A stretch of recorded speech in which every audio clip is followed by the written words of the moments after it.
Ok. Ok. ¿Qué tal?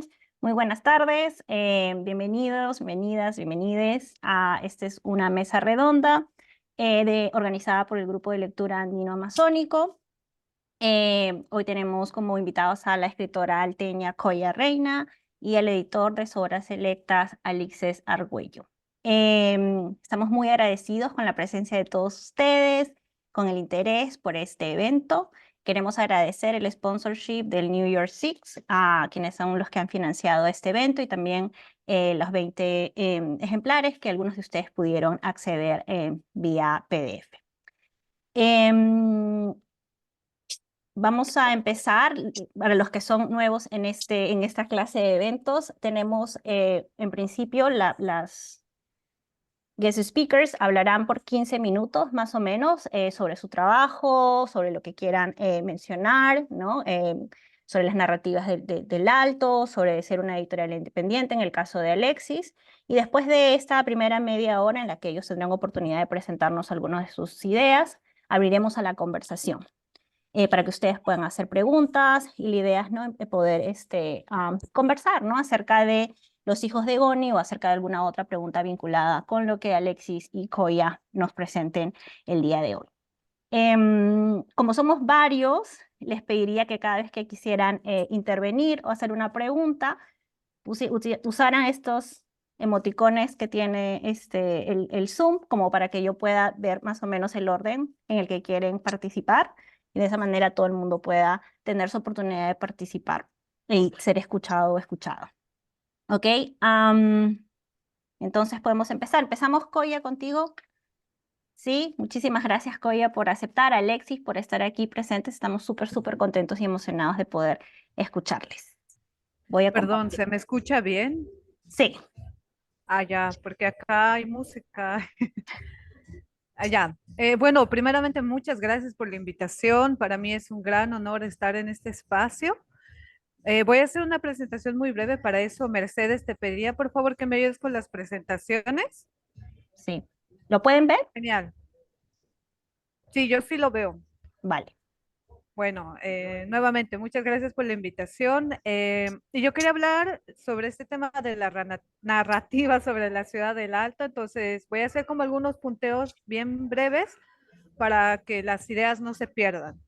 Bueno, yo escribo sobre el Alto desde el 2019, pero bueno, varios me han dicho como que era la escritora facebookera, ¿no? De entre los escritores, porque yo solamente escribía en Facebook, ¿no? Y a veces lo hacía en algún blog que tengo, pero no iba más allá del papel. Y es por eso que me animé después a reunir algunos textos del Facebook y ponerlos en un libro. Y Los hijos de Goni nace de esa acumulación de textos y otros que nacen en el conflicto del 2019 acá en Bolivia. Y a partir de esto es que yo hago algunas reflexiones sobre el alteño, alteña, qué significa como sujeto y cuál ha sido el proceso narrativo sobre la ciudad del Alto, pero principalmente sobre los indios, ¿no? Este término de racialización que se usa desde la colonia para referirse pues a aymaras, quechuas o sectores eh, racializados como en la actualidad como indígenas, ¿no? Aunque la palabra indígena a mí no me gusta, así que trato de evitarlo, pero si es que se me sale, bueno, se me sale. La siguiente diapositiva, por favor, Mercedes. Bueno, para esto hay que entender que el retrato del sujeto indio como colonizado ha ido evolucionando durante mucho tiempo. Si hablamos de sujeto, podemos entender que quizá esta es la idea más abstracta y la idea más general de lo que se entiende por la persona, ¿no? La persona, una persona puede vivir desde contradicciones, desde el amor, desde las emociones, desde el odio, desde lo que piensa, desde lo que hace y lo que dice, ¿no? Pero un sujeto necesariamente se pregunta por sí mismo y se pregunta cuál es el vínculo que tiene con su entorno. Y durante muchos años, quienes han ocupado el rol de preguntar quién es el sujeto nacional o el sujeto identitario del país en Bolivia, siempre así han sido los blancos, ¿no? Ellos han ido preguntándose durante mucho tiempo y retratando desde el arte hasta la literatura quiénes eran los indios. Tenemos autores como Alcides Arguedas, por ejemplo, que retrataba al indio desde la novela Raza de Bronce como este indio sometido, ¿no? En un espacio que es la hacienda, y este espacio que es la hacienda manifiesta esta jerarquía racial que hay entre españoles e indios, ¿no? Ese es el espacio. Y durante mucho tiempo la narrativa ha ido transcurriendo en esos espacios en donde el indio habitaba, muy pocas veces en la ciudad. Entonces la pintura también va representando y pensando al indio. En este caso, estas dos últimas pinturas son de indios, pero hay una evolución. No me voy a referir tanto al primer momento, que igual hay autores como Cecilio Guzmán en Bolivia que retratan, por ejemplo, al Jesús Aymara, ¿no? Con una intención de pensar al sujeto, al indio como parte también de la cotidianidad y la historia.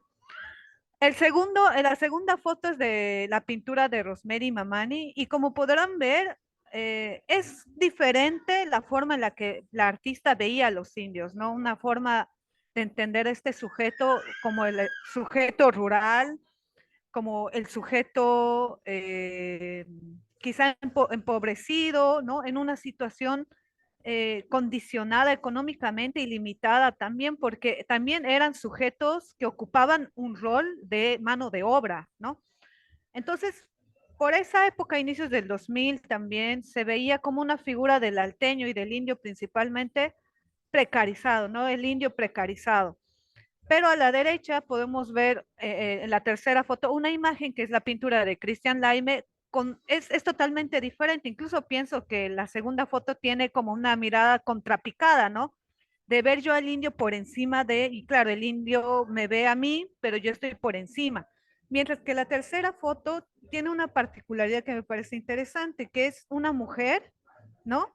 Pero ya con poder. Una mujer que te ve de forma horizontal y una mujer que te está sirviendo un trago, digamos, cuando en aquellas épocas era imposible ver este tipo de figuras o retratos sobre los indios, ¿no? Y esta pintura viene de Christian Laime, que es un artista alteño contemporáneo que retrata a su madre, o sea, todas sus pinturas están inspiradas en su mamá, pero desde distintas figuras, ¿no? Ya no es el indio precarizado, pobrecito, ¿no? Es una mujer con poder y es una mujer que puede abstraer pensamientos sobre sí misma. Esa ha sido una evolución de la pintura. Eh, pero ahora vamos a irnos a la literatura. Si me podrías ayudar, Mercedes, por favor. En el tema de la literatura ha sido igual interesante, porque como les decía, quien pensaba al indio muchas veces no eran los mismos indios. Ha sido una disputa entre blancos e indios y de hecho algo que los indianistas, ¿no? Estos movimientos políticos que se generaron como alrededor de 1960 en Bolivia, que pensaban al indio como el sujeto de liberación, cuestionaban mucho a pensadores como Silvia Rivera, por ejemplo, ¿no? Que ella se decía ser indígena o que hablaba del indígena como un sujeto idealizado, ¿no? Que es el que cuida la tierra y que Evo Morales no es indio, porque si Evo Morales fuera indígena, no estaría metiendo como tractores, minas, minería ilegal al territorio, o no querría construir una carretera por el medio del Amazonas, ¿no? Entonces, por ejemplo, Silvia Rivera criticaba mucho a Evo Morales porque, claro, Evo Morales rompía con la idealización del indio, la idealización que se había hecho del sujeto, en realidad indígena, ¿no? Una indigenización del sujeto. Este sujeto con como figura inmaculada, como una figura moral de lo que se debería ser y como el protector de la madre tierra o la Pachamama, ¿no? Entonces, bajo este imaginario romántico del indio, claro, para Silvia Rivera no iba a ser Evo Morales porque no cabía en ese espacio. Sin embargo, para varios indianistas reafirmaban que Evo Morales sí era un indio, que a pesar de cometer errores, que pueda ser machista, que pueda ser racista y demás cosas, eso no lo desviste de su condición india y por tanto tampoco lo desviste de aspectos racistas que puedan ir sobre él. Entonces, ¿cuál ha sido el problema en la literatura? El problema ha sido que durante mucho tiempo el indio era el paisaje, no era el sujeto que se pensaba sobre sí mismo. De hecho, si hablamos de la ciudad, tenemos a escritores como Jaime Sáenz que retrataban al indio como paisaje, ni siquiera como un sujeto pensante, sino como el aparapita, el cargadorcito, el lustrabotas, ¿no? Esta mano de obra que era visible, pero al mismo tiempo no era una persona pensante, sino que era parte del retrato de la ciudad. Y de hecho, si no me equivoco, tal vez aquí Alexis me pueda corregir, creo que Jaime Sáenz dice en cuanto muera el aparapita, deja de existir la paz, ¿no? El aparapita era este cargador que iba a los mercados y cargaba los kepis, los bultos, por unas monedas, ¿no?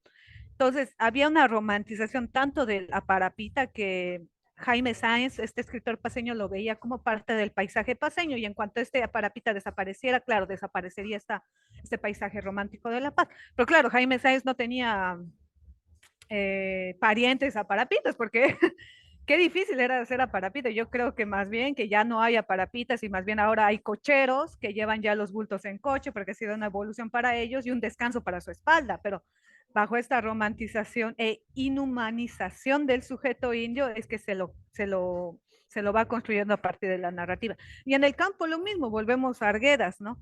Este contraste entre el indio sometido, el blanco de la hacienda, el blanco minero, o muy pocos indios que se muestran como figuras empoderadas o con discursos, sino que más bien son parte del paisaje. También está, por ejemplo, en libros de Borda, bueno, no me acuerdo otros autores más que ven al indio como parte de la ciudad, como que lo ven como parte del campo, que lo ven como un retrato más de las narrativas, pero en donde no tenían voz o el protagonismo por lo general estaba desplazando a los indios, ¿no? Y el protagonismo siempre se lo tomaba a partir de voces más blancas o pensantes.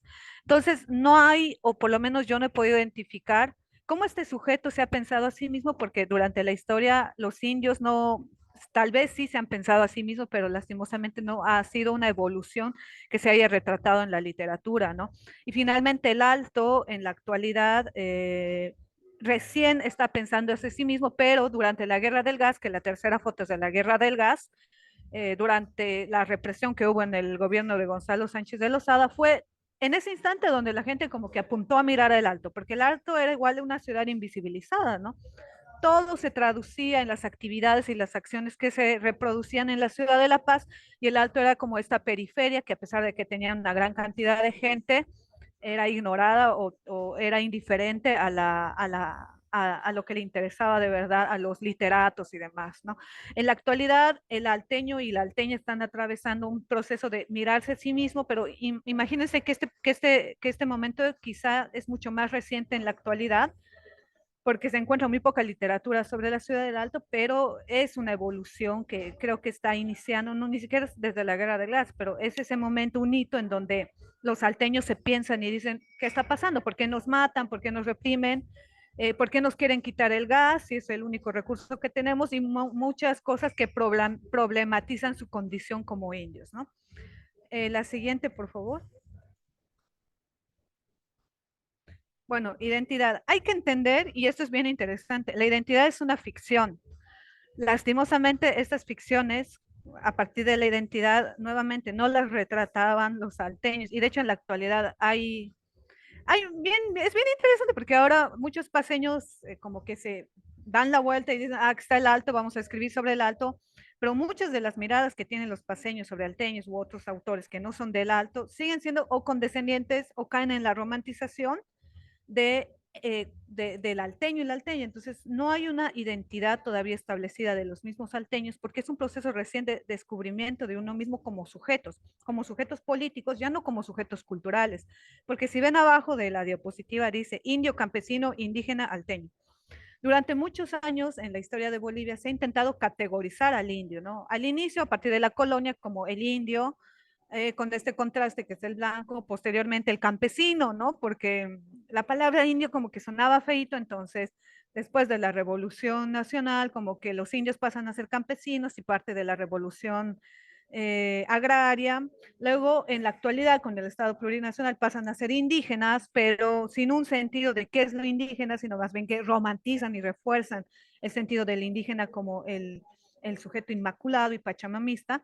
Y por último, el alteño y la alteña, que ya tal vez no es una figura nacional, pero sí es un sujeto todavía racializado, ¿no? Cuando hablas de alteño, alteña, directamente la relación es indio, aymara, pobre, ignorante, bueno, dependiendo también de los prejuicios que se hayan construido sobre los alteños. En el 2013 el alteño era ese estereotipo del revolucionario, pero con la crisis del 2019 cae en el alteño salvaje, terrorista, etcétera. Algo que también ha pasado en Perú, ¿no? Con la parte sur de Perú, que fue a marchar después del gobierno, después de que asumió el gobierno de Dina Boluarte, ¿no?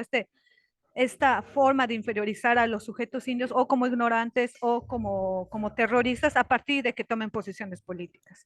La siguiente, por favor. Bueno, para hablar de nación, principalmente hay que hablar de territorio y sujeto. De sujeto ya hablamos, pero hay que hablar del territorio. Eh, el error que ha cometido La Paz es que sin darse cuenta han arrinconado a El Alto a un espacio donde nunca se imaginaron que iban a crecer y expandirse.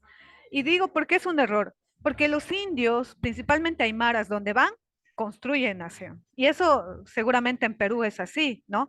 No hay todavía un espacio en donde los aymaras no concentren de verdad toda la fuerza cultural, política y discursiva que tienen. Pueden construir nación. Lo que les falta a los indios es el territorio y bien o mal, muchos de los indios han ocupado territorios increíblemente, ¿no? Desde la migración hasta a partir de tomar territorios como periferias, ¿no? Lo bueno del Alto es que el Alto en un inicio fue periferia, pero luego se dio cuenta que tenía un extenso territorio donde podía construir su propia nación. Una nación no es nada sin un territorio y el sujeto. Y los aymaras principalmente ya tenían territorio y sujeto. Podrían construir una nación. De hecho, el Alto es la ciudad de los indios.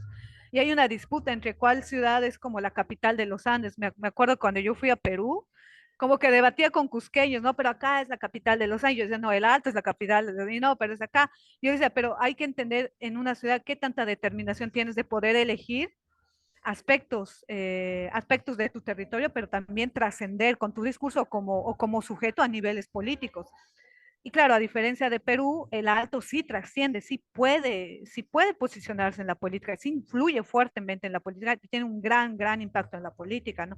Y ese ha sido, y el discurso, por ejemplo, acá es que si un presidente gana en el Alto, gana en todo el país. Y, no, y creo que ese discurso venía un poco con la llegada de Evo Morales, que llegó y ganó con una gran cantidad de votación en la ciudad del Alto y se posicionó como presidente del estado, ¿no?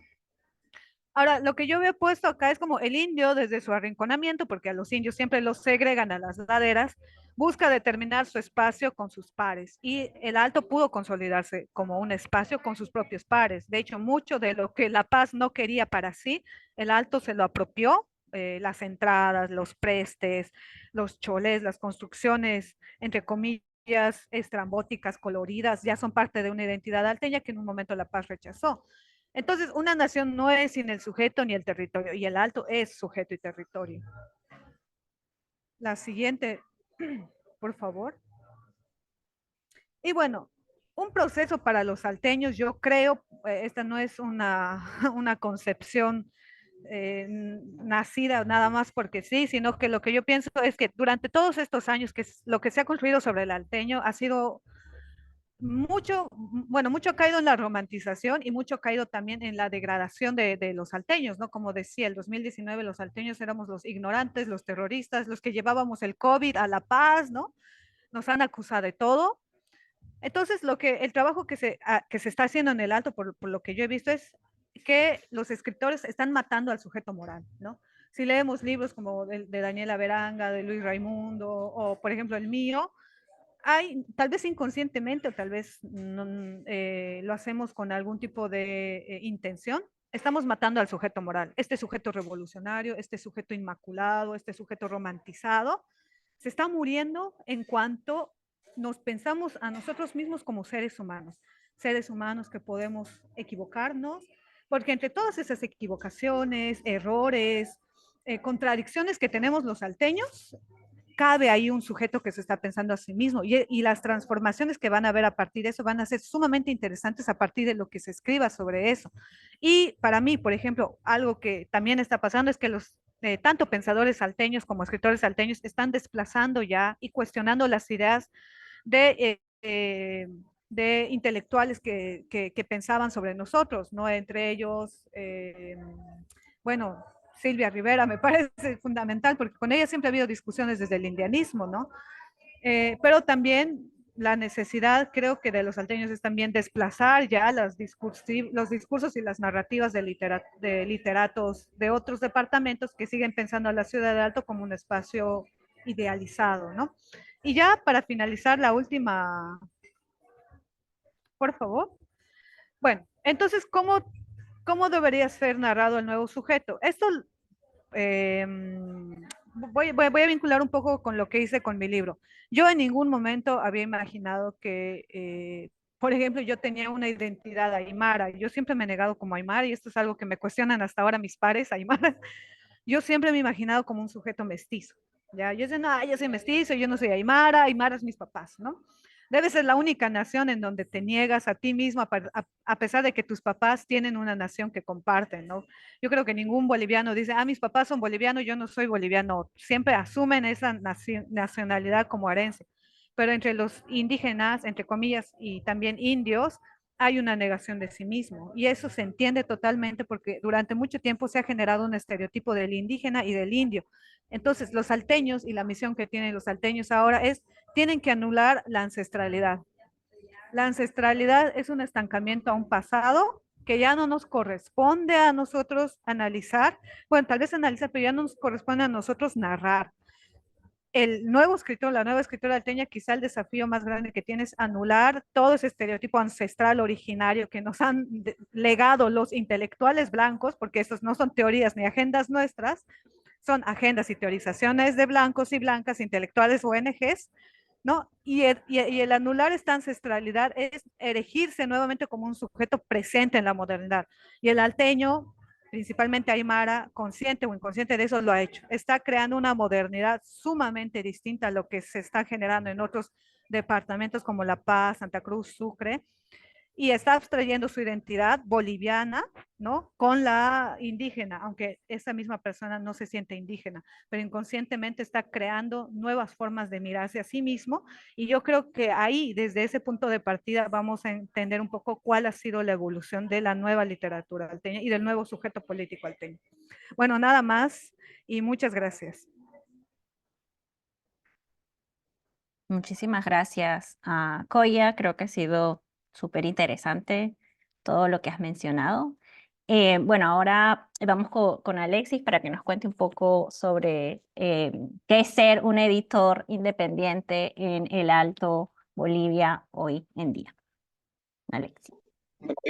Creo que Koya ha terminado dando algunas pautas, ¿no? ¿Se me escucha bien? Buenísimo. Creo que Koya ha terminado dando algunas pautas, las cuales se busca igual dentro de lo que son los autores, por un lado, y los libros a ser publicados desde obras selectas, ¿no? Esto, o sea, voy a comenzar hablando un poco respecto a cómo considero que debería llegar a entenderse el tema de llegar a hacer trabajo editorial, por un lado, pero por el otro lado igual también contando la experiencia, ¿no? O sea, lo ideal y bueno, lo que de forma personal se ha ido haciendo. Inicialmente, Obras Selectas comienza con el concurso no municipal de literatura, que es un concurso que termina emitiéndose sobre todo apuntando a llegar a buscar autores que no sean, digamos, ¿no? De ciudades como las de La Paz, Santa Cruz, Cochabamba, que son generalmente espacios en los cuales hay, por así decir, concursos desde los mismos municipios, ¿no?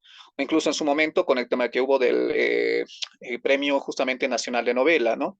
Que bueno, lleva unos años, ya a este paso vamos a llegar a la década sin que se vuelva a convocar, tristemente desde el Ministerio de Culturas, pero es eso, ¿no? Y luego la intención en este caso era pues buscar, digamos, nuevos nombres porque en mi caso, yo antes que editor puedo terminar indicando que soy librero y lo que siempre he terminado leyendo es esta especie de homologación, ¿no?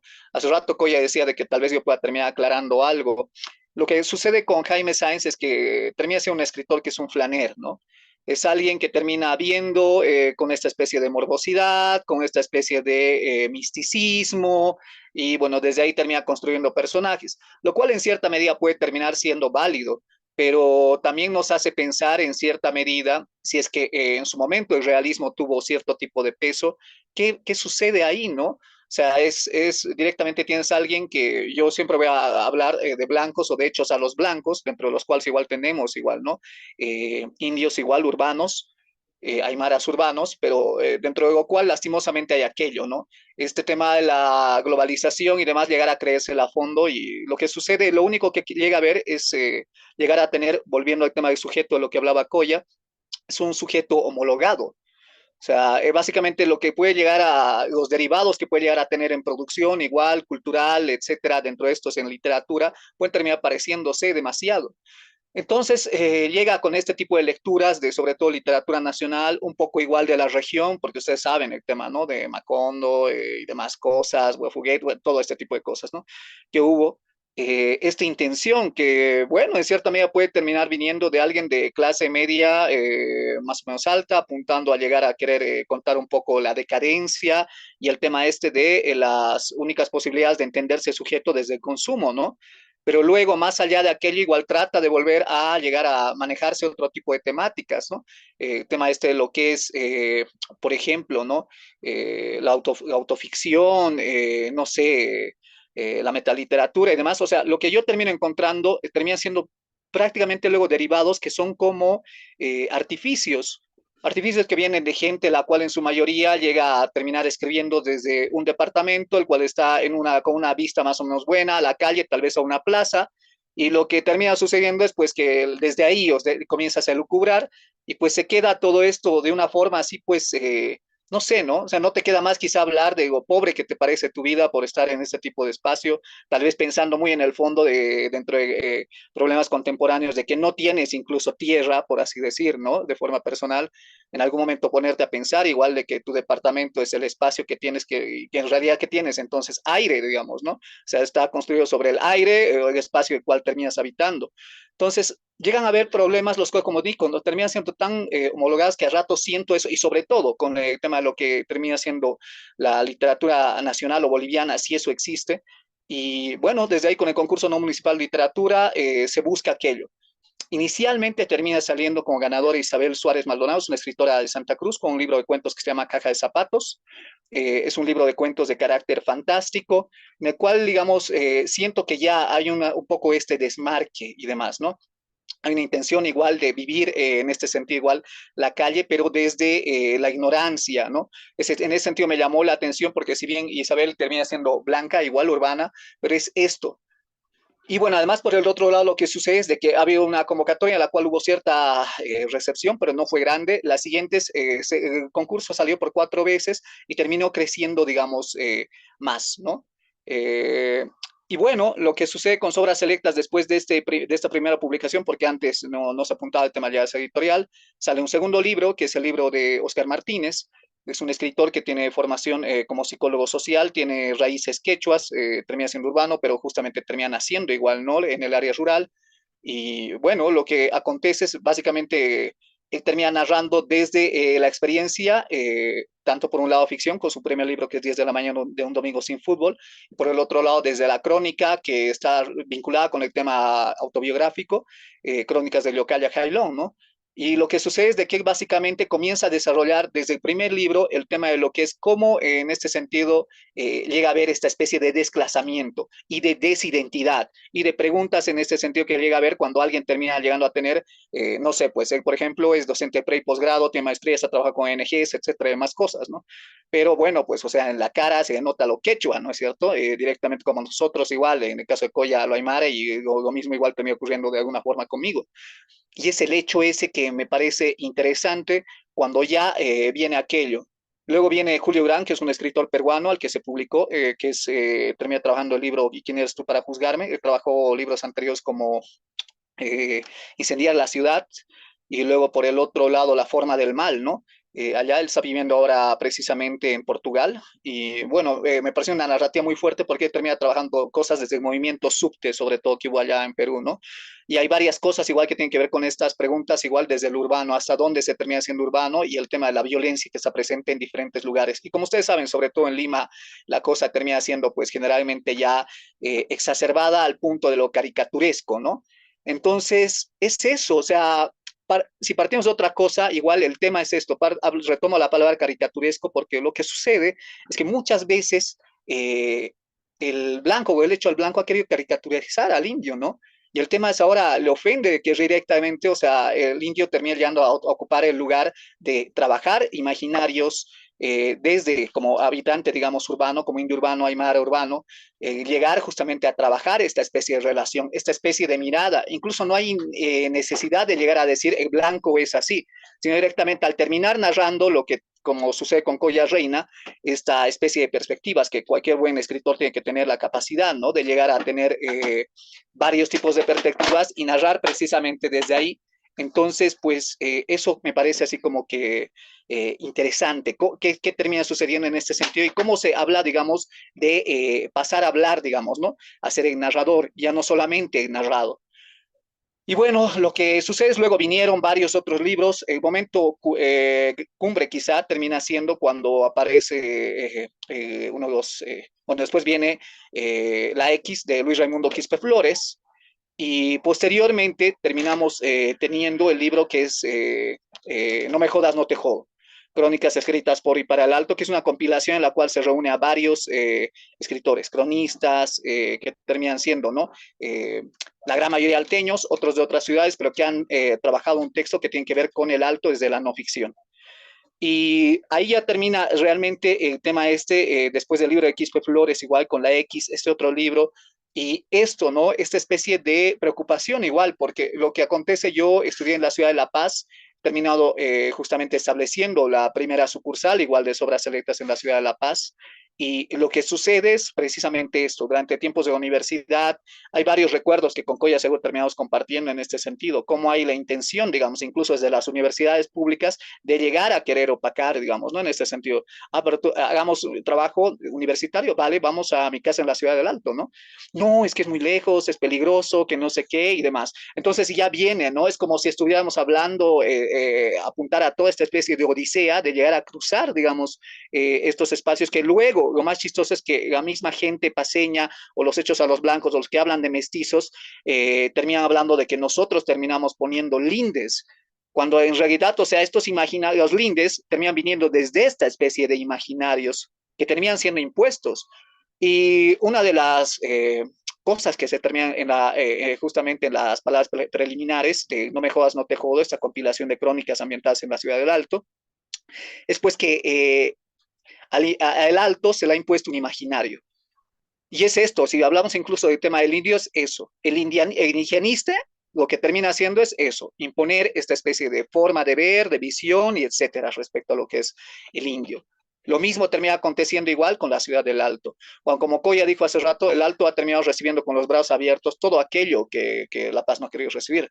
Pues yo siempre termino indicando, para mí la ciudad del Alto termina siendo desde el cementerio, todos esos barrios que terminan siendo periféricos y demás, desde ahí termina siendo la ciudad del Alto. Porque lo que quieren mostrar en la ciudad de La Paz es el intento igual de Lima, de llegar a tener directamente, no sé, pues Miraflores, Barranco, ¿no? Este tipo de espacios y ya eso es lo que quieren mostrar de Lima, ¿no? Ni siquiera la Plaza de Armas, ¿no?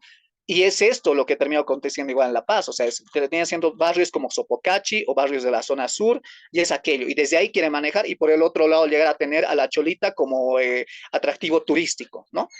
Entonces, por favor, o sea, ese es el tema. Es realmente triste en este caso lo que termina aconteciendo. Y bueno, desde ahí se advierte y se indica esto. Lo que se quiere llegar a hacer con esa compilación es no precisamente llegar a cambiar los imaginarios, porque eso es imposible llegar a hacerlo con un libro solamente, hablando de una literatura emergente, que es la de la ciudad del Alto, ¿no?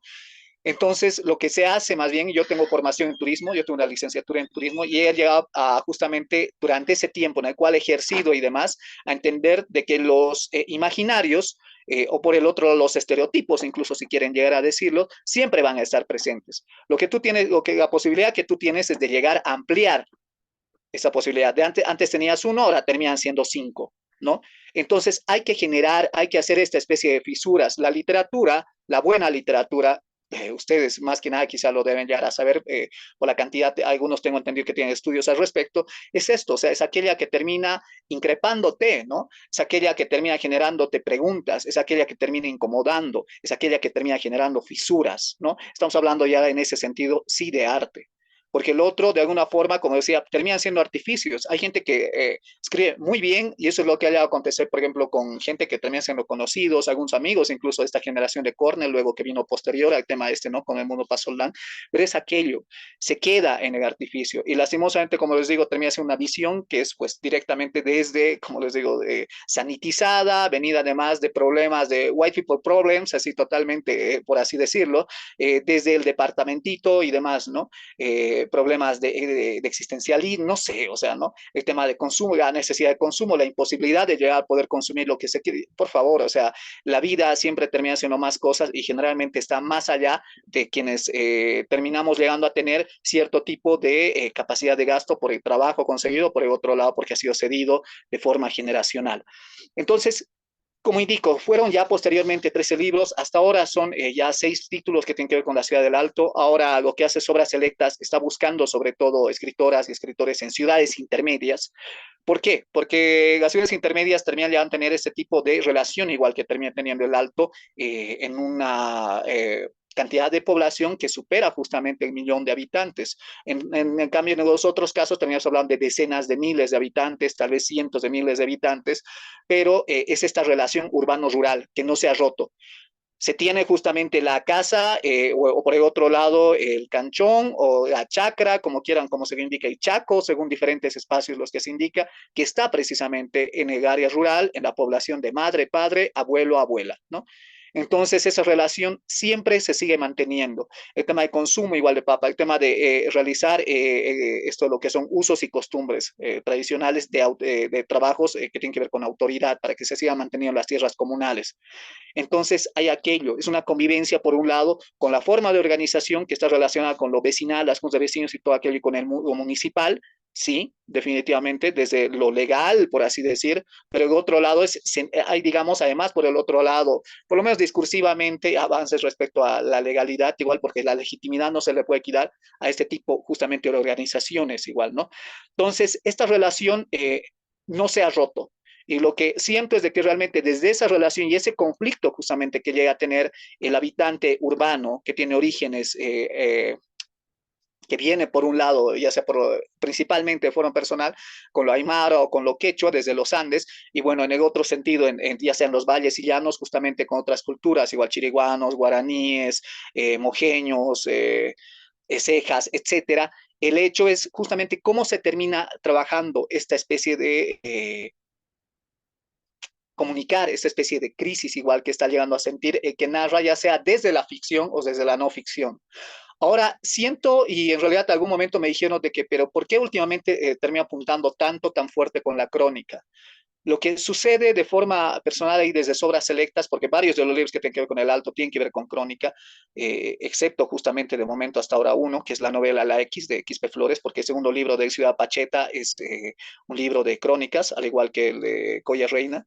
Entonces, lo que acontece es pues que necesitamos esta especie de bases las cuales tienen carácter de microhistoria de momento, ¿no? Pero más adelante veremos. El hecho es que hay esta especie de registros que terminan siendo importantes para llegar a tener momentos justamente reflejados dentro de páginas que terminan siendo constitutivos más allá de simplemente la narración de los sucesos que termina llegando a ser la historia desde diferentes cosas, ya sea el tema del poder, ya sea el tema de la economía, ya sea por el otro lado el tema de lo que es lo filial, genealógico, etcétera, y demás cosas, ¿no? Lo que necesitamos es esta especie de latencia que yo siento que sigue justamente en ese sentido presente, esta cantidad de preguntas, igual que se termina haciendo autores como Quispe Flores respecto a qué sucede. O sea, nuestro discurso en su momento termina siendo uno y lastimosamente se sigue quedando ahí, que es lo que un poco Coya igual estaba indicando. Hay que eliminar de alguna forma, yo no podría decir el tema de lo que es lo ancestral, pero sí en este sentido lo que hay que eliminar es la capacidad de coherencia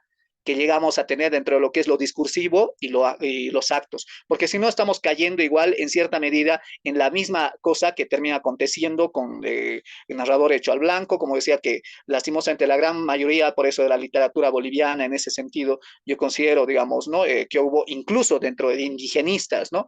algunos interesantes, por ahí quizá Tristan Marov o Gustavo Adolfo Otero, pero el hecho es que la gran mayoría realmente, o sea, termina apuntando a aquello, ¿no? O sea, hay una relación desde lo pachamamístico, o sea, es esta especie de me vinculo desde el discurso, genero consumos de discurso, pero por el otro lado no hay, o hay una ruptura, digamos, en este sentido, mis consumos son totalmente diferentes y demás, ¿no?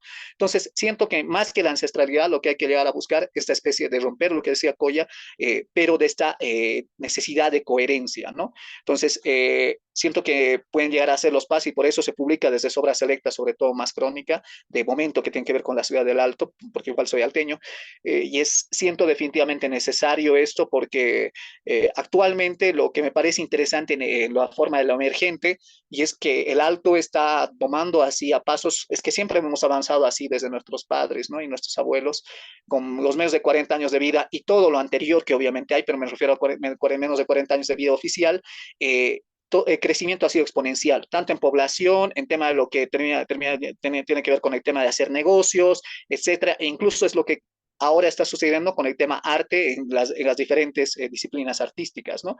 En pintura, un poco ya mostró unos ejemplos, y lo que termina aconteciendo igual por el otro lado es arquitectura igual, que termina siendo otro punto muy fuerte, igual que tenemos ahí, y lo que está sucediendo actualmente a pasos igual, o sea, interesantes respecto a lo que termina siendo literatura. Por ejemplo, en mi caso, recién publiqué un argentino y ese tema es buscar también que habla sobre el Alto, esta especie de buscar piezas del puzzle que terminan contemplando, completando esto, ¿no? Además, sobre todo enfocándonos en los años posteriores al tema del 2003, porque creo que esa es la pregunta igual que tenemos que hacernos. Como Coya indicaba, sobre todo hablábamos de un sujeto moral, este revolucionario y que termina tumbando gobiernos, etcétera, y es demasiada carga precisamente para alguien tan joven, si hablamos directamente, si le ponemos como si fuera la ciudad una persona, digamos, ¿no?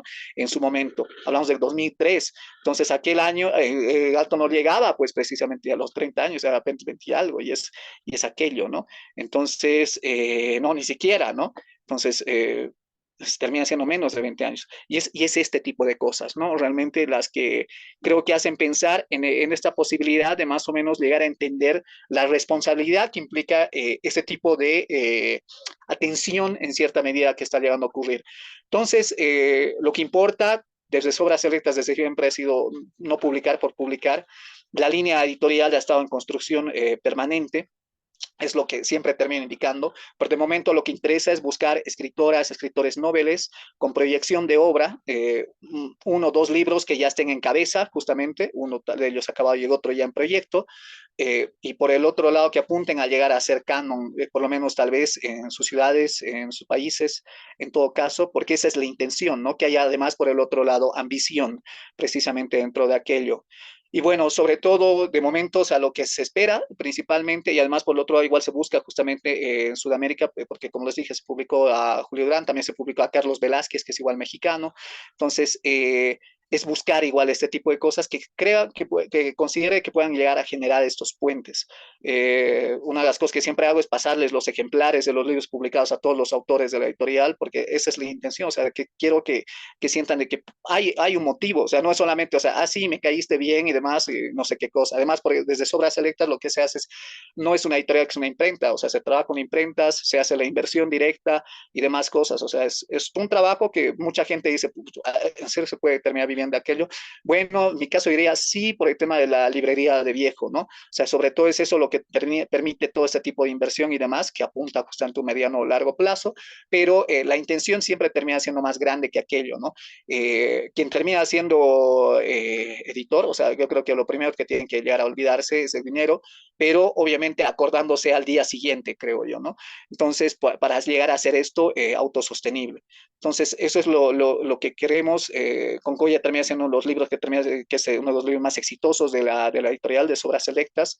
Él igual está trabajando un siguiente libro, se verá igual, que termina resultando es así como porque ella se mudó a Santa Cruz y ahora está trabajando ahí, el siguiente libro que piensa publicar, pero que tiene que ver con esta relación, ¿no? De los collas que terminan justamente migrando, o sea, aymaras, quechuas y demás que ocupan en este caso ya los llanos y demás, ¿no?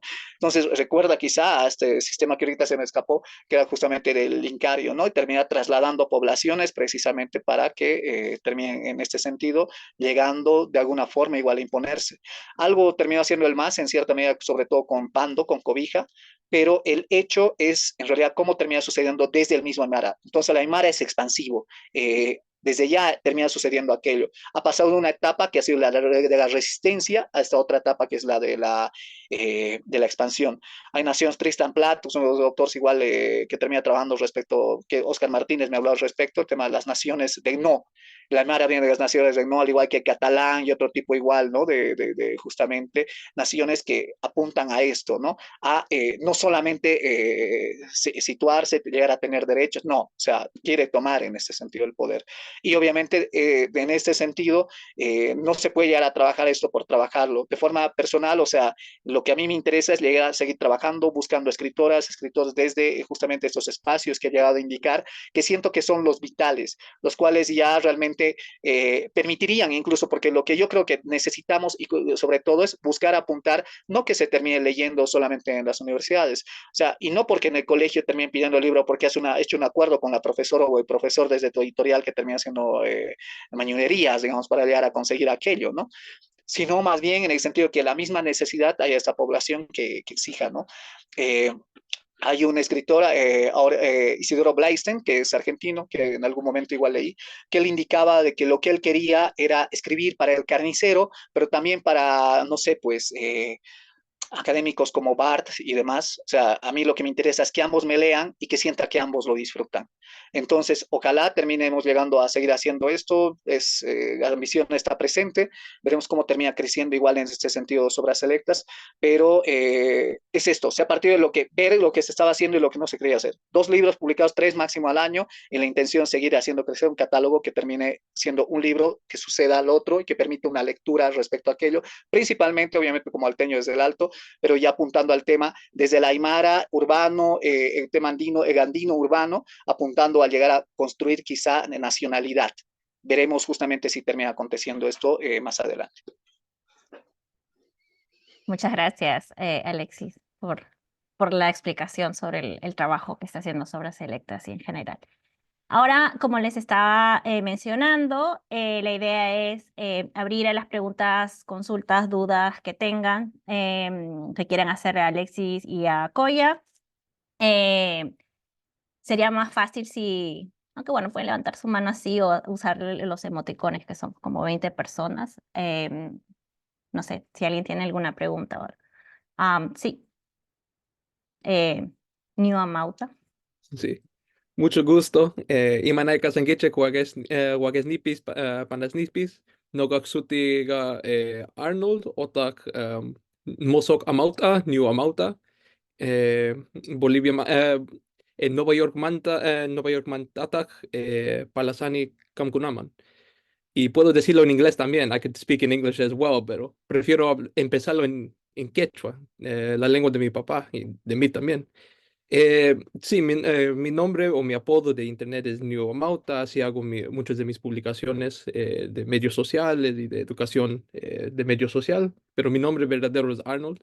Soy un boliviano nacido en Nueva York, Estados Unidos, y de un papá quechua y de una mamá paseña, eh, y de un abuelo aymara con su familia de San Andrés de Machaca. No, y no confundirlo con San Jesús de Machaca, que es otro pueblo y que se confunden muchos cuando les explico aquí.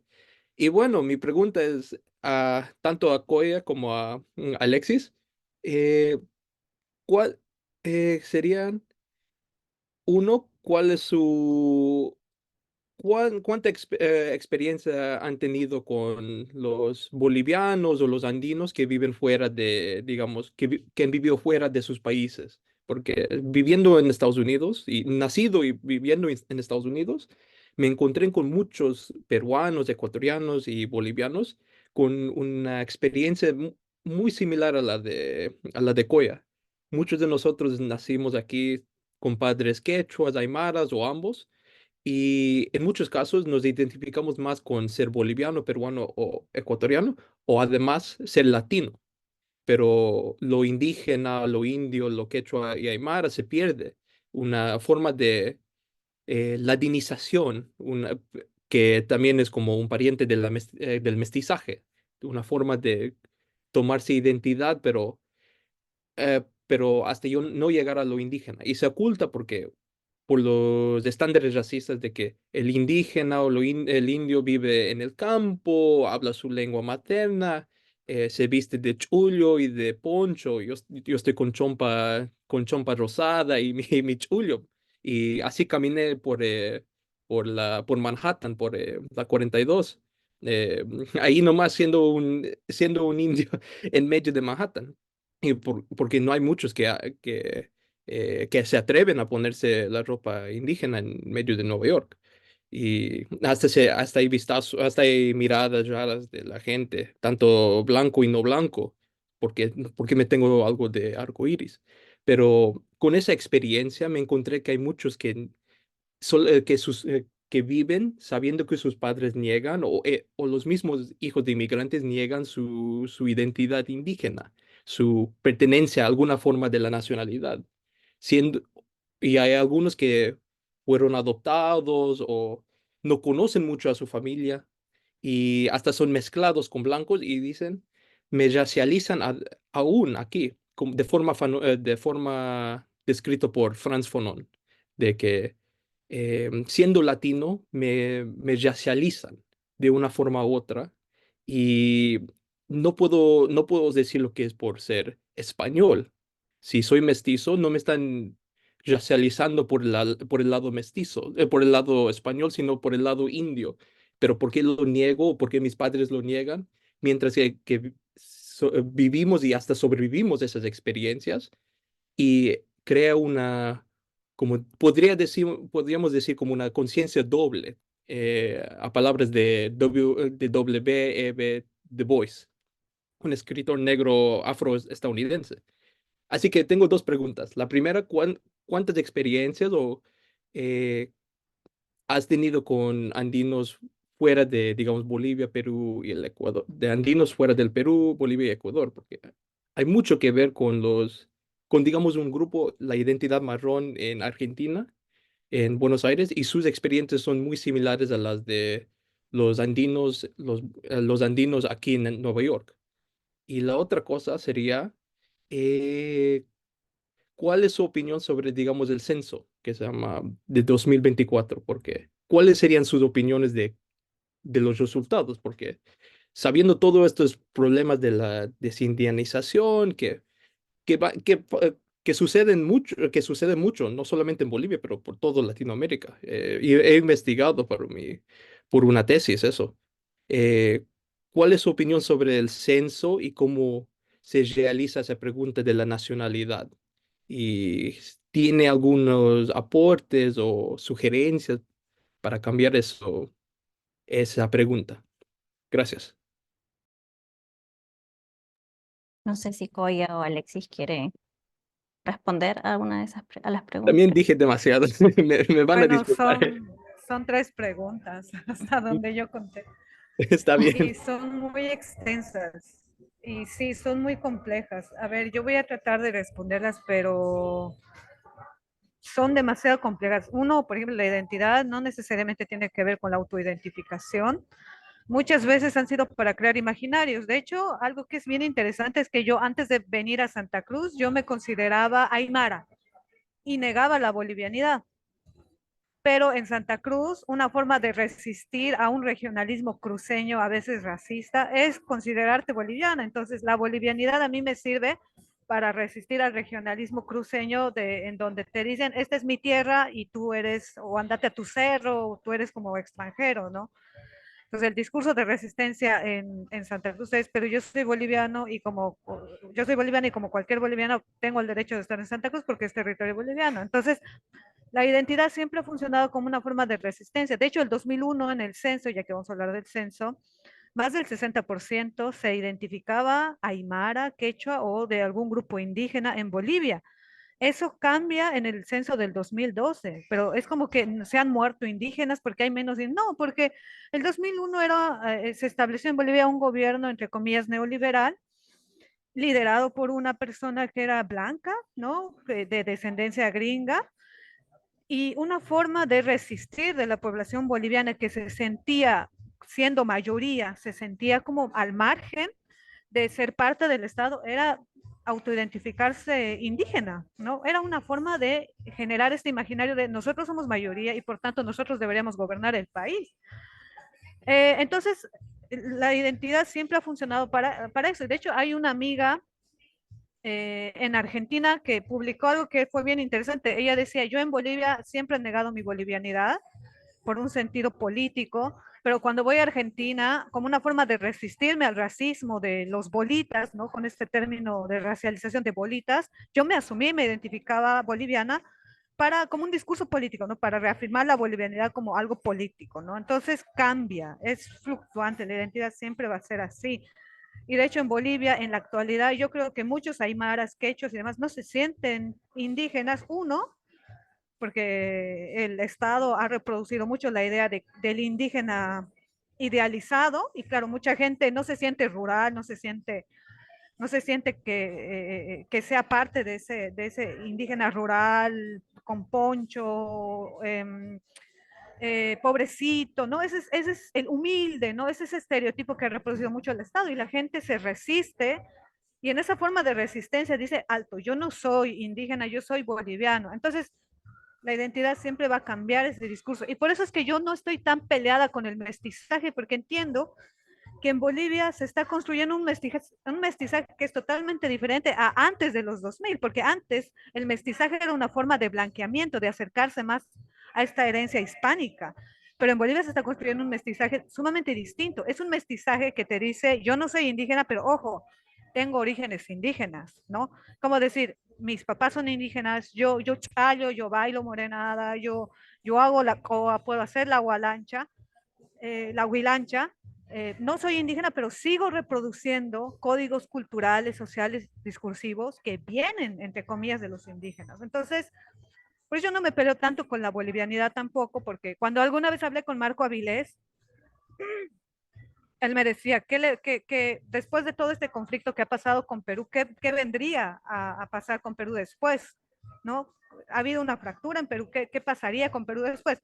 Mi respuesta fue, yo no sé mucho sobre la situación de Perú, pero algo de que Bolivia está pasando es que los indios están creando la identidad boliviana. La identidad boliviana ya le pertenece a los indios.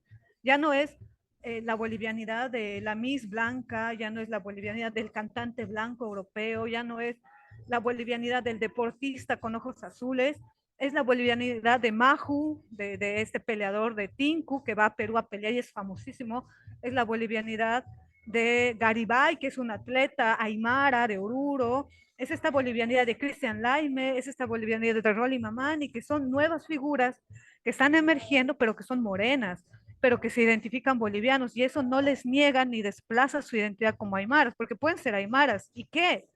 Y pueden considerarse no aymaras, ¿y qué? Están construyendo una identidad boliviana con códigos con códigos entre comillas indígenas. Por eso yo les digo, o sea, hay que matar la ancestralidad, y no lo digo en el sentido de anularlo totalmente, sino en el sentido de que hay que matar al sujeto cultural. Lo indígena, la boliviana, ya no es este sujeto cultural encerrado solamente en su cosmovisión, en lo rural, en su cultura, en sus danzas, sino es un sujeto que se está pensando a sí mismo, y esas nuevas narrativas tienen que emerger desde ellos. Por eso ya no nos toca a nosotros quedarnos en lo ancestral, y puede ser un tema para debatir en un libro, en una crónica, pero tiene que ser con una mirada contemporánea, porque hay muchos cambios en Bolivia y en Perú capaz está pasando algo diferente, porque por lo que yo tenía entendido, parte del sur de Perú no se quiere disputar la peruanidad. Acá en Bolivia es diferente, los indios se quieren disputar la bolivianidad y decir, nosotros somos bolivianos como tú, así que a mí me respetas, porque somos de igual a igual. Pero he visto que en Perú quizá la cosa es diferente porque los indios no pueden disputarse la nacionalidad. Entonces, como ven que no pueden disputarse porque están en desventaja, porque tampoco están en la capital y están arrinconados al sur, quieren un federalismo, quieren ellos separarse de la capital y quieren separarse del territorio peruano y construir su propia nación. Entonces, tal vez ese será su proyecto político en unos años, no sé, veremos cómo pasa. Pero en Bolivia el proyecto político era, yo me separo, igual reconstituye el Collasuyo, el Tahuantinsuyo, pero ese era de los indianistas de los 60. Ahora ya no puedes. El indio en Bolivia tiene un gran poder para construir la nación boliviana y lo está logrando. y no hay que soltar el timón. Los indios ya están escribiendo libros, ya no hay que soltar, ya no podemos acá desfallecer, hay que seguir escribiendo. Y eso pasa en distintas situaciones en Bolivia. Ahora, con el tema de afuera, pues yo no tengo mucho contacto con afuera, yo he salido muy pocas veces de Bolivia, pero los pocos encuentros que he tenido con algunos sectores aymaras, por ejemplo, en Puno, que fui invitada alguna vez, fue que todavía caemos en el indio cultural, ¿no? Cuando yo hablo con algunas personas, siempre es hablar de cultura. Es como, ¿y cómo estás?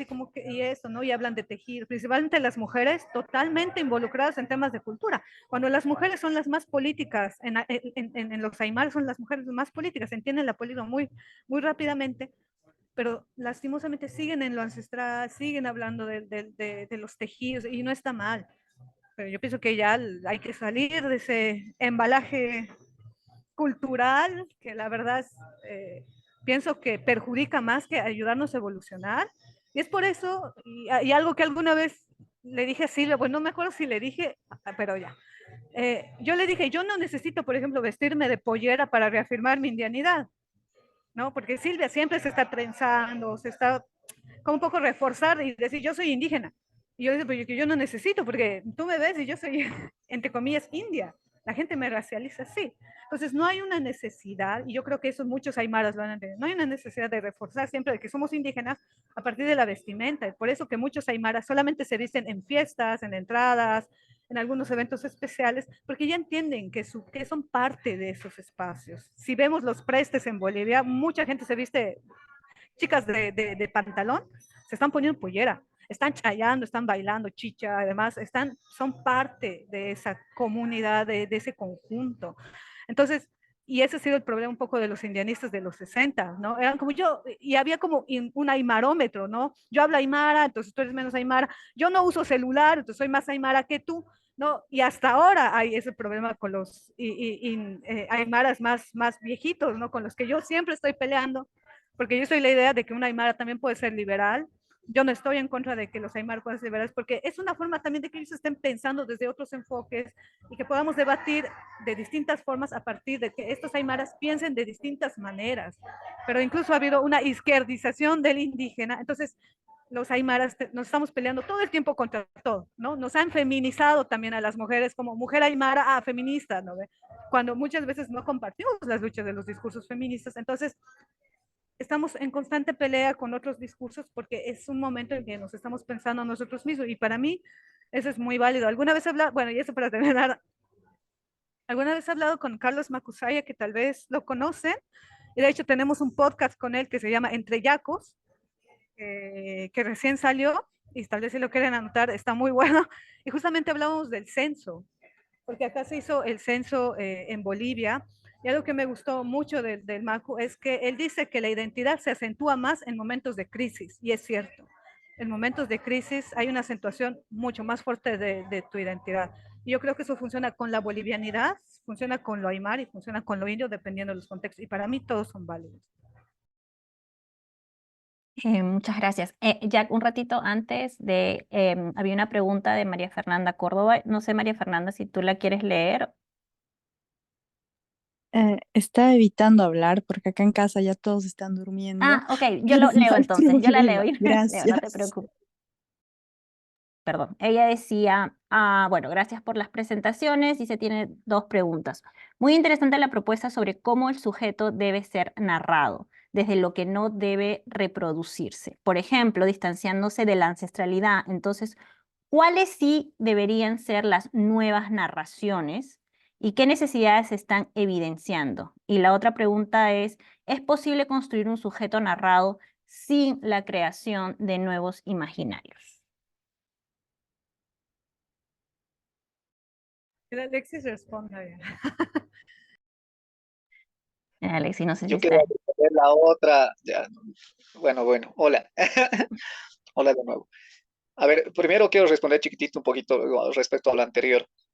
Relación con gente, digamos, en el exterior, sí ha llegado a ver con viajes que, bueno, no, todavía no he llegado a cruzar el charco, no he ido a Estados Unidos, pero sí he ido más allá, digamos, de los países vecinos, ¿no?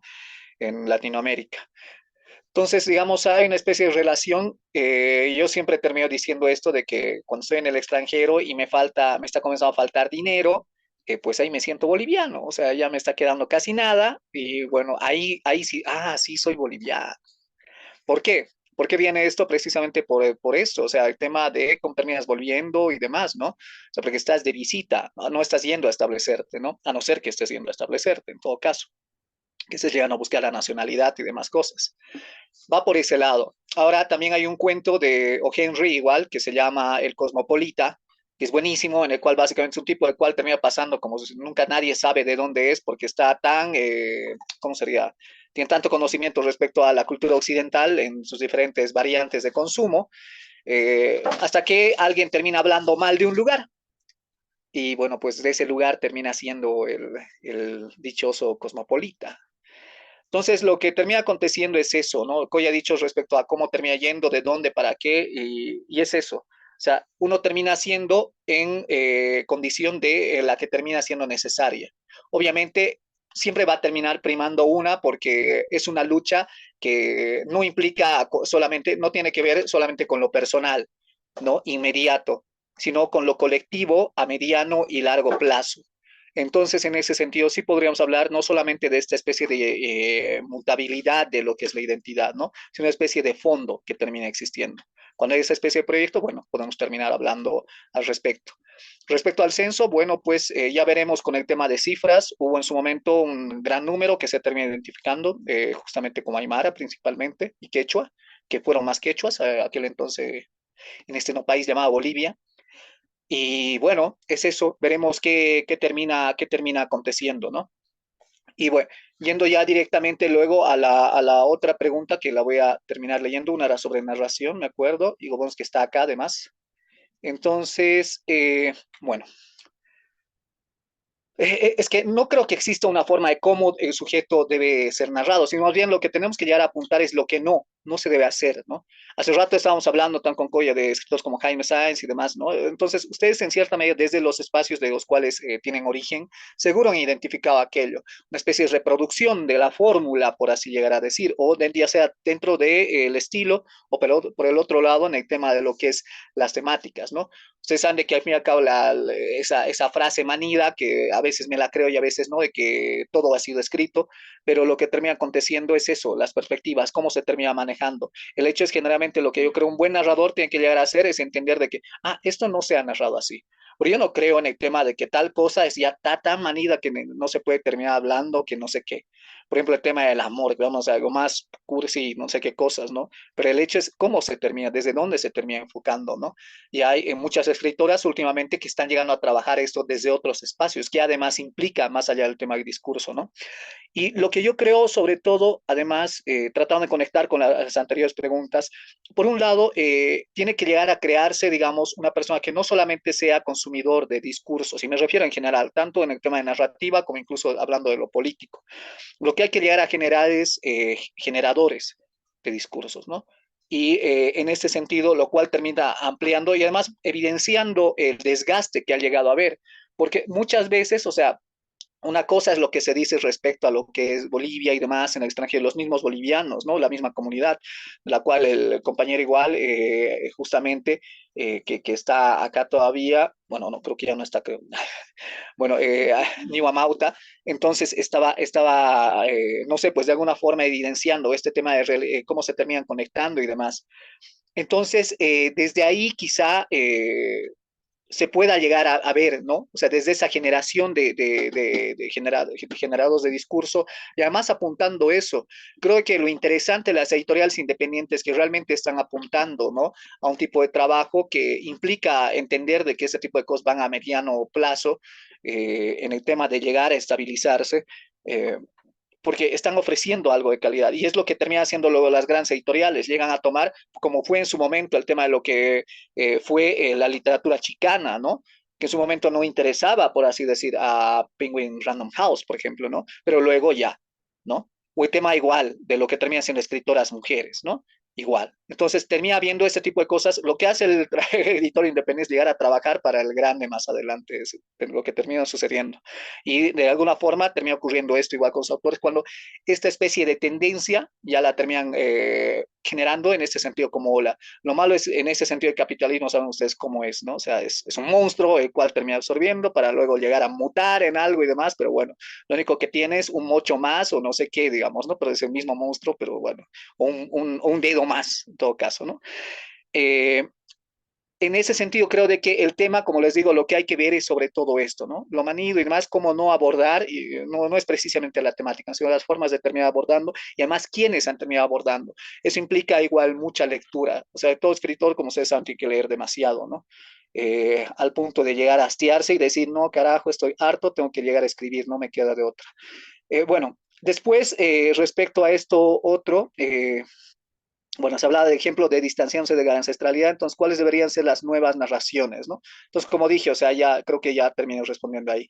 ¿Qué necesidades se está evidenciando?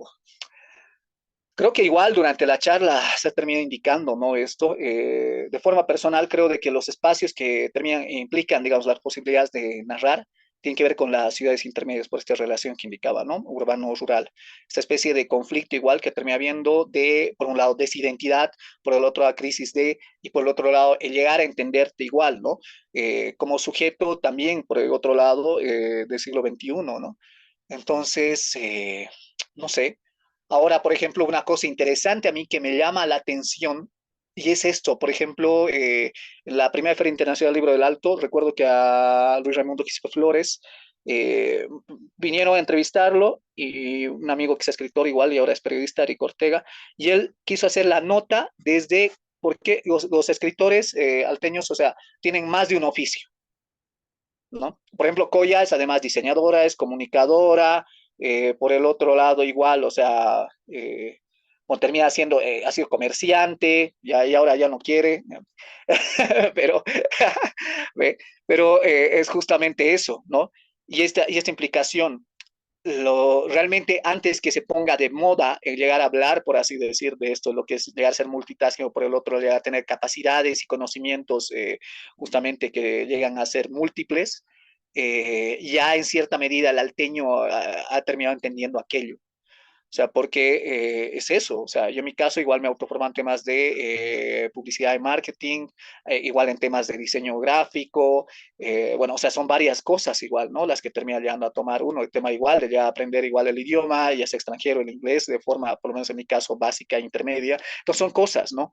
Que termina asumiendo uno en este sentido. Y lo que generalmente termina ocurriendo, por, sobre todo, obviamente acá se puede quizá ver una cierta idealización, pero lo que sucede con el alteño, el aymar urbano, es esta necesidad de llegar a, tiene los pies básicamente como si estuvieran uno, digamos, ¿no? Uno, o tal vez incluso ni siquiera está el pie precisamente ahí, pero sí está una parte del pie entre lo que es la población del padre, la madre, el abuelo, la abuela, ¿va? Luego la otra está precisamente, por así decirlo, en el espacio, la ciudad que está habitando, del mismo pie. Y luego el segundo que está dando el siguiente paso, que está apuntando directamente a el extranjero, ¿no? A llegar a relacionarse de esta forma. Entonces, en este sentido, hay este tipo de, bueno, pues, como decía, conflictos justamente internos que siento que deberían ser aquellos los que se deberían narrar, pero sobre todo dando la voz, digamos, ¿no? A quienes tienen justamente aquello. Porque el otro, si no, termina sucediendo, es como decía Coya, hay paseños, incluso nada raro que venga un cruceño a terminar escribiendo sobre el alto, coming soon, así. Eh, Estoy casi seguro que va a llegar a ocurrir, y es eso, pero lo que termina aconteciendo es hasta dónde termina ya no haber verosimilitud, digamos, ¿no? O por el otro lado, en este sentido, capacidad de lectura o acercamiento y demás cosas.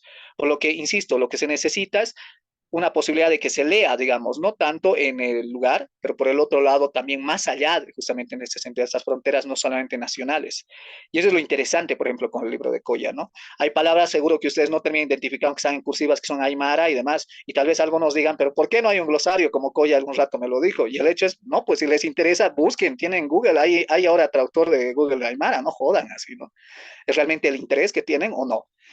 Es eso. Entonces, siento de que va por ahí esto en este sentido, estas necesidades que se están evidenciando, o por el otro lado, si al fin y al cabo terminan llegando a estar blanqueados, que al fin y al cabo ya sienten que ya es demasiado tarde, o sea, para llegar a trabajar su tema de crisis de identidad, trabajenlas, pero estos enfoques apunten a no llegar a trabajar esto que indicaba hace rato, que es lo tan manido, y sean sinceros, más bien el tema lo que se necesita es, necesitamos el escritor hecho al blanco, blanco, que termine traicionando a sí mismo, a este sentido, esta especie de cultura, o sea, llegando a cuestionar, digamos, ¿no? O incluso a caricaturizar, que es un poco, bueno, eso ya hubo anteriormente, pero hay que ver cómo termina trabajando eso, ¿no? Eso podría ser interesante, ¿no? Es posible construir un sujeto narrado sin la creación de nuevos imaginarios. Es que es posible totalmente, pero es que, ¿qué queremos? Queremos llegar a hablar directamente de una especie de, no sé, pues, la posibilidad de una nueva ola, quizá escritores, o por el otro lado, una nueva generación de, entonces, aquel libro que termina siendo importante, además, más allá de generar ese tipo de conflictos, de alguna forma termina incidiendo en el tema de lo nacional. Llega un momento en el cual se termina hablando incluso de frases que nunca han llegado a estar dentro del libro, pero por lo menos hay reinterpretaciones o parafraseos y cosas así. Entonces, sí termina generando esta, que es la creación de alguna forma de nuevos imaginarios. Aunque más que nuevos, como les digo inicialmente, creo que es el tema de ampliación de imaginarios. Luego, tal vez más adelante hablaremos de nuevos imaginarios. Veremos qué acontece, porque además, o sea, lo interesante que se viene ahora es mucho, digamos, con todo esto que se ven con inteligencias artificiales, el tema de exploraciones igual de otros planetas y demás cosas. O sea, se viene un momento igual interesante en este sentido, ¿no? Que además va a reforzar el tema del discurso de la homologación, de que todos deberíamos ser igual, que deberíamos hablar solamente un idioma, apuntar, a, no sé, etcétera, ¿no? Es muy, yo estoy prácticamente seguro de que en este sentido, obviamente va a ser otra vez, otra forma. Oh, se viene globalización, pero ya pues con hormonas, ¿no? O sea, así, ya realmente, ahí yo la termino viendo en el discurso que se puede terminar manejando. El hecho es por eso, por el otro lado, el mismo sujeto que terminó siendo en su momento narrado y que ahora narra, se narra a sí mismo y narra además lo que termina viendo en su entorno, tiene que tener igual este tipo de posibilidad, diferentes tipos de información y demás. Y tal vez por ese, en ese caso, para mí es, no hay que tener miedo. Yo no creo en que un escritor tiene que llegar a tener 20 años para publicar su primer libro. Puede llegar a hacerlo a los 50 o los 60, dependiendo de cuán fresco igual lo que termine a trabajar es aquello, ¿no? No esta desvinculación que se haya quedado demasiado en su generación. Entonces creo que va por ahí las respuestas que puedo dar. Tal vez algo más, Coya. Estamos como medio ya llegando al final de esto, o sea que ya es tu última pregunta y tratemos de ser breves en la respuesta, en la pregunta y en las respuestas que se dé porque terminamos a las 7:30, ¿ok? Perdón por ser tan pesada con el tiempo. Sí, sí, sí, no, sí. Coya responde entonces. Marco. Voy a ser muy breve también en las preguntas. Tengo dos preguntas. Para hablar un poquito más específicamente del libro, de la lectura, eh, estaba pensando en este cuento Fiambre, y me gustaría que Coy hable un poquito más de eso porque, y que tiene mucho que ver con todos los debates que están teniendo ahora y con las discusiones que estamos teniendo aquí. El alteño es, dices en una parte, un plato sin receta y, y me interesa mucho la figura al final de la historia, cuando llega la muchacha con chuño y otras comidas, ¿no? De otros, creo que carne, qué sé yo, otras cosas, y, se comen, y comienzan a comer en casa. Entonces, y ahora que hablabas de ancestralidad, entonces estaba pensando en el chuño como esa ancestralidad, que no sé, que quizás se rechaza o que quizás no es lo que más se quiere comer en ese episodio. Y los otros elementos como eso, otro que se incorpora, digamos, ¿no? Pero que al mismo tiempo el plato mismo es indistinguible, es decir, los ingredientes se hacen indistinguibles, ya inseparables en algún momento, ¿no? Entonces estaba pensando si cuando construiste, digamos, esta crónica, eh, que tiene que ver con la comida, que tiene que ver eh, con la cultura en general, no con la cultura como me parece que lo estás, o sea, cuando tú lo estás mencionando como algo pasado, digamos, ¿no? Pero en fin. Entonces quería saber si puedes hablar un poquito de cómo concibes Fiambre en términos de, digamos, de retratar lo alteño, digamos, ¿no? O quizá estoy leyéndolo erróneamente. Y lo segundo, y quizá para los dos o quizá para uno de ustedes dos, quien quiera contestar, me interesa mucho el tema de ese humor que hay en tu literatura, en la parte en la que dices algo así como en el mundo no hay más ambientalista que un pobre, por ejemplo, me, me sacó una sonrisa. Y estaba pensando que el indianismo, el indigenismo, en general es muy solemne, ¿no? Muy serio, y la literatura en general andina tiende a ser muy seria, ¿no? Entonces quería saber si hay, si en el caso del Alto o en el caso boliviano, y para tu caso específico, si has tenido algún referente que use el humor, o cómo te inscribes tú en términos de esa especie de humor, cómo se inscribe tu libro, digamos, dentro de la tradición, ¿no? Alteña slash boliviana, ¿no? Y muchísimas gracias por las presentaciones. Gracias a ti, Jack, por la pregunta. Voy a ser breve. Yo escribí El Fiambre justo al momento en el que la Alcaldía Municipal del Alto manifestó que el fiambre iba a ser el plato típico de los salteños. Cada departamento acá y tiene un plato típico, entre comillas. Y claro, en un momento a mí me molestó porque hicieron lo peor. Es decir, pusieron las fotos de los platos típicos en Facebook e hicieron que la gente vote y claro, mucha de la gente que votó ni siquiera era del Alto, ¿no? Como gente paseña, porque habían comentarios bien racistas, como, estos salteños solo comen chuño y no sé qué, ¿no? Burlándose un poco de la comida de los que comía, de las personas que comían en el Alto. O sea, ¿cómo puedes hacer una votación en Facebook, digamos, al menos hacer otro tipo de trabajo? Bueno, me molestó que el fiambre haya ganado, porque para mí el fiambre era cualquier plato X, ¿no? Tenemos platos bien interesantes en la ciudad del Alto que vienen desde una concepción de sobrevivencia, pero que no perdían su esencia, ni el gusto, ni nada, ¿no? Entonces venía un poco del enojo, ¿no? De cómo no va a ser el fiambre, pero claro, cuando me puse a reflexionar era como, claro, el fiambre es como los salteños, es un plato sin receta, porque el fiambre prácticamente no tiene recetas, le metes cualquier cosa, yuca, chuño, o lo que haya, ¿no? Entonces hago ese relato de la primera vez que yo tenía la concepción del fiambre, que era cuando era niña, cuando en los colegios, por ejemplo, no hacen los festejos que hacen en la actualidad en el Día del Niño, ¿no? Ahí cada quien traía lo que quería y hacíamos una tapi enorme, pero claro, era como en un sentido de entender un poco el por qué hacíamos eso de niños y qué tanto había influido en mi vida el tema del fiambre. Y un poco contrastándolo con el alteño, ¿no? Este alteño que todavía no termina de construirse y que está reflejado en un plato. Esa era la intención. Ahora, en el tema del humor,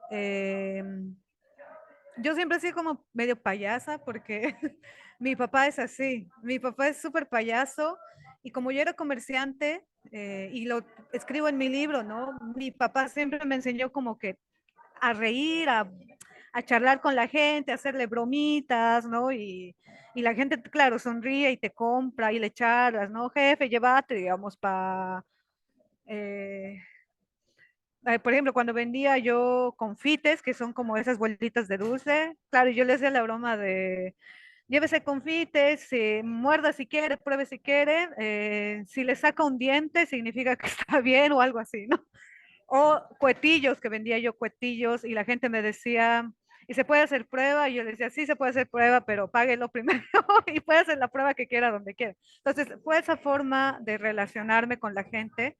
Claro, mi papá también es súper payaso y de hecho muchos salteños son bien chistosos, o sea, que parecen bien serios, pero cuando yo, términos que usan para Ya. hacerse la burla de alguien o para usarlo como forma de bromear. Entonces, a mí siempre me ha gustado mucho el sentido eh, irónico de algunas cosas y claro, en el alto para mí muchas cosas tenían un sentido bien gracioso de ser, ¿no? Como por ejemplo el hecho de que, claro, yo decía los que son más ambientalistas, son, los pobres son los más ambientalistas, porque en realidad, claro, yo vivía en una situación de pobreza en donde nunca había visto a mis papás, o sea, sacarle el último jugo a las cosas, ¿no? Algo que no veía en grupos ambientalistas cuando era activista. O sea, eran los más consumidores, mis amigos activistas, a diferencia de mis papás, ¿no? Entonces, era como esa cosa de contrastar y ver y decir, claro, la pobreza es un ambientalismo forzado, ¿no? Ni modo. Entonces, eso, ¿no? Era esa forma de entender. Y de hecho, el libro que estoy sacando ahora, que es sobre Santa Cruz, tiene también sentidos bien irónicos de cómo entender la ciudad a partir también de la risa, la ironía y la construcción también del el colla migrante, y su convivencia también con la ciudad, ¿no? Bueno, eso. Muchísimas gracias. Hemos llegado al final de esta mesa redonda. Muchísimas gracias, Coya y Alexis, por estar aquí con nosotros. Creo que se quedan como tal vez muchas preguntas en el aire, pero bueno, tal vez para una segunda oportunidad. Muchísimas gracias por estar aquí. Muchísimas gracias a todos los asistentes. Gracias por el interés y por estar presentes hoy escuchando a Coya y Alexis.